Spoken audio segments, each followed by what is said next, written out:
మొలకలెత్తిన విత్తనాలు అంటే వజ్ర సమానమని నేను చెప్తుంటాను. మిగతా ఆహారాలన్నీ రాగి, వెండి, బంగారం, ఇనుము లాంటివే. వజ్రాలు అంటే ఆహారాల్లో మొలకలే. మొలకలకు సాటి పోటీ మరొక ఆహారం లేదని మీరు గ్రహించాలి. అలాంటి మొలకల్ని ఏ రకాలు తినాలి, ఎన్ని తినాలి అనే సందేహం వస్తుంది.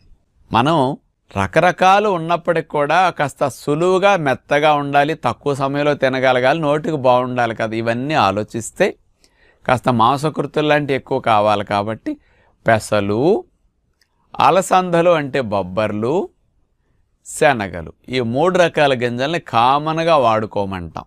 ఇవి కొంచెం నమలటానికి మెత్తగా ఉంటాయండి, తినటానికి కూడా రుచిగా అనిపిస్తాయి ఈ 3 రకాలైతే. ఇతర రకాలు కొంచెం గ్యాస్ తక్కువ వచ్చే మొలకలు ఉంటాయి, కొన్ని విత్తనాలు ఉంటాయండి, అందులో ప్రోటీన్ తక్కువ ఉంటుంది.